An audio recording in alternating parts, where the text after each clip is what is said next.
Not much says 1968 railroading like beat up former passenger locomotives in freight service, but taking an airbrush and a Dremel to an expensive Genesis model can be a risky proposition. To get the perfect end-of-life look of an iconic locomotive, today we're going to be upgrading an MRC F7, a mid-90s model which can still be found for as little as $50 on eBay. The MRC F7 is a great locomotive to upgrade. It has a solid drivetrain, accurate proportions, great etched metal detailing, and it's affordable enough not to risk anything too major while modifying it. This particular F7 came to me from B. Squigglehouse. It was his childhood favorite, and we thought it would be great to give it a second life as a prototypically detailed locomotive on the Alta. The sun-faded paint from sitting in a garage for more than 10 years is a great head start on the locomotive, so I had to take extra care when removing the details I didn't want to keep. I used a pair of needle-nose pliers to pull out the twin horns from the cab roof. These will be swapped out for a correct 5-chime horn later. Now the real surgery starts. This locomotive had a 36-inch dynamic brake fan, so we need to remove the inaccurate one and replace it with one that's the right size. After marking out my cuts with masking tape to protect the paint and rivet detail, I started to cut away at the plastic fan using an X-Acto knife and twisting it like an auger.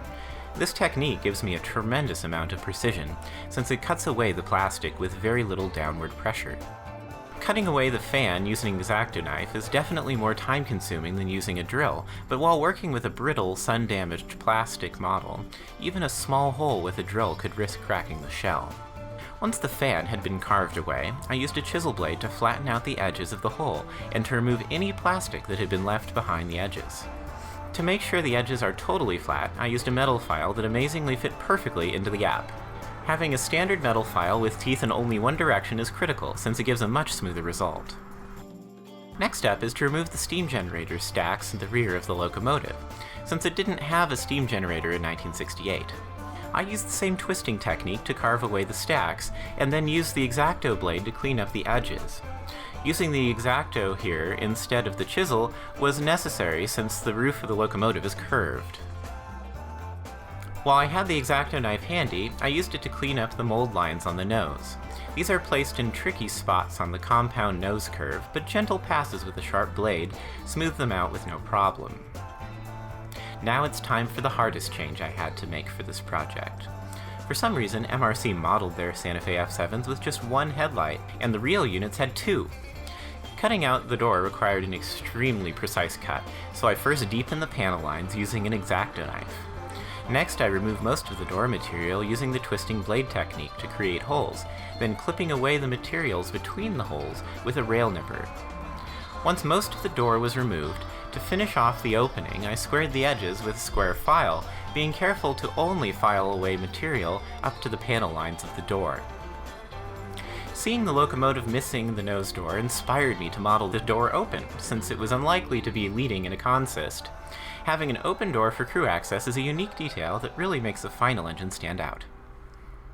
After the nose door removal, it was time for the last destructive modification, removing the side skirts. Since the model used the side skirts as a clip to hold the shell onto the base, we couldn't remove them completely, but a coat of weathering will cover that up later. With masking tape applied, I used a razor saw and an X-Acto knife to score the skirts of the bottom of the body before making the vertical cut to let me snap away the skirts I didn't need. Since the Santa Fe did reuse some of the original access panels on the skirts, I had to be careful not to damage those parts, since they'll be cut out and glued back in place on the fuel tank. Now that everything I didn't want had been removed from the locomotive, it's time to start filling the gaps and rebuilding the engine. First, I measured the exact width of the fan divot using my calipers, and then cut a small rectangle of sheet styrene to fill the base layer. With a second piece of styrene cut to the same size, I marked out the center point of the fan and the edges of the portion that needs to be cut away, before carefully removing the center section with an X-Acto knife. Once both styrene sheets were glued into place, it was time to round out the roof. As always, I first covered the edges with masking tape, and then I carefully sanded down the styrene by gently moving the shell back and forth along a sanding block, making sure to twist the locomotive to follow the arc of the roof. After just a few passes, the styrene was flat with the curve of the roof, and I can finally remove the tape to see the full roof.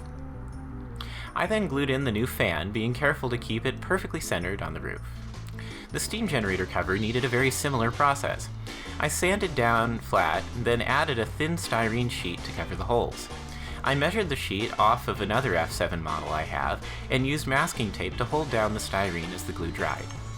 Since the glue I was using expands as it dries, the tape is necessary to keep everything held close together. Once the glue had dried, it was time to start adding detail parts. I used a mix of Details West, Detail Associates, Athearn, American Limited, and KD parts, all of which are commonly available. At some point, the Santa Fe decided that having easy access to the top of the nose was more important than the smooth, clean lines on an F-unit, so they added a ladder to the right-hand side of their locomotive. Using a photo reference of the actual Santa Fe 300, I marked out where the grab irons needed to be attached and carefully drilled out holes up the side of the nose. I found the best technique is to let a power drill rest on the table and to gently press the locomotive into the drill bit. This prevents having to use a vise to hold the engine shell, and that also means I only have to manipulate a light piece of plastic instead of a much heavier drill. I used a pair of needle nose pliers to cut the brass grab irons into the holes, and some CA glue to hold them on the body shell, and used a styrene scrap to make sure they were all in the same distance from the side of the locomotive. Once the glue dried, I used my rail nippers to trim the brass back to the inside of the shell, making a nearly flush fit. To finish off the ladder, I drilled a small hole into the bottom of the shell and glued in a brass stirrup, which provides an extra step for crews to use to climb aboard. Next were the eyebrow grab irons, above the cab windows. This is a tricky spot to drill on a complex curve, but going slowly led to 4 even holes, the perfect distance apart. The detail kit didn't come with grab irons sized for these, so I bent wires meant for the side ladders into the right shape. After that, it was time to move on to the pilot. For this, I carved small holes in both sides and glued the air hoses and MU cables into the right locations. These are tiny, tiny detail parts, but they really enhance the look of the face of the locomotive. Thankfully, the 2 triple hoses I used are both prototypical, and much easier to install than 6 individual ones. Moving on to the back of the engine, I put together the working diaphragm. These are fiddly to set up with multiple parts that have to go together in a very specific way, but once they're done, they look great. I then trimmed away the cast-on MU hose fakes on the back of the engine and then attached much more realistic full hoses to finish off the back. Now that the rough handling was done, I glued on the horn and the shell detailing was finished. The very last step was to trim the old skirts back to just have access doors and glue them on place in the fuel tank. Finally, it was time to start painting. Moving to my spray booth, I first loaded the airbrush with Santa Fe Yellow, since it's the lightest color we'll be working with. I then painted the nose door first, and then moved on to touch up the sun-faded shell to emulate the uneven fade that would come from dozens of patches and touch-ups over a locomotive's career. After that, I cleaned out the airbrush and filled it with Warbonnet red, and repeated the process, paying close attention to cover the new brass horn and grab irons without erasing the natural sun-faded pink. I had previously applied Misket to the windows, grills, and number boards to make sure they were cleanly masked off. Misket is usually used as a watercolor masking fluid, but it works perfectly for model painting and can be easily used to mask off even the most complex shapes. Once all the red had been sprayed on and the Warbonnet looked the right amount of patched, faded, and fresh, it was time to move on to the next step, silver. The silver paint I use isn't very opaque, so I brush painted a base layer of Wargaming gray onto the diaphragm and styrene parts. After that, silver went on quickly and lightly, completely covering the flat gray paint, while still not flooding any existing detail or covering any printed detail elements. To make sure I didn't wipe out any of the freshly painted red and yellow, I also masked off the Warbonnet, making sure to get a perfect seal on the pilot. After a final quick blending pass of silver and all the new parts, it was time for decals. Since the Santa Fe cigar band decal needs to be split across both sides of the locomotive's nose and the open center door, I carefully measured and marked the width of the door on the decal itself before precisely cutting the decal to the right shape.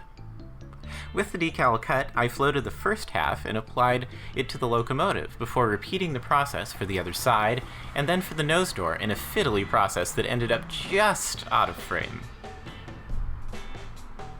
After the decals and paint had fully dried and been sealed with a quick blast of clear coat, it was time for weathering. The first weathering step was a pass of grimy brown base coat. Then I started near the exhaust on the roof before airbrushing on a streak of soot and dirt across the entire roof of the locomotive. I then moved on to the lower parts of the engine, spraying 2 dark lines of dirt in line with the wheels on the back of the locomotive. Finally, I tweaked the airbrush to give me more of a splatter effect, and I carefully arced brown paint along the bottom of the locomotive to simulate dirt being flung up from the wheels. After a couple more touch-ups around the body, a pass of the underframe off the camera, the first pass of weathering was complete. You'll notice that one of the important parts of the loco was missing, the nose door. As I was preparing to install it, the tiny piece flung off my pliers and disappeared into the ether. After more than half an hour of moving furniture, I ended up skipping the door for now. A week or so later, I had more replacement doors than I may ever need after reaching out to Intermountain and also buying a Highliner nose detail set for the doors. And it was time to finally mount the nose door. After painting the door and applying another decal, I used hypo cement and a small strip of brass sheet to secure the door in a way that let me bend it to the right shape once it was installed. Once the door was installed, in a process far too fiddly to have recorded, I went back to the paint booth and applied a coat of soot to the roof and grimy black to the underbody, finishing off the locomotive. The very last step was to lock everything in with dull coat, and to very satisfyingly peel off the misket mask. And finally, the locomotive is finished, and just in time too. The next day, I installed a decoder, packed up the F7 and a couple of freight cars, and took my prototypical late 60s Super C fast TOFC train to the Santa Clara Rail Depot to run it on the SBRHS Club layout. Surprisingly, just 2 cars and 1 caboose make for an accurate rendition of this train, and the weather locomotive is the perfect showpiece to leave it. When I first took it out of the box, one of the club members asked, "Is that a Genesis model?" Which was exactly what I was going for with this project. Thanks to the SBRHS, Derek, and AJ for helping out with this video, and a special thanks to all my patrons. Your support makes these videos possible. If you'd like to become a patron and get access to behind-the-scenes videos, polls, and modeling utilities, check out the link in the description. Thanks to everyone for watching, and I'll see you next time on Intervenir.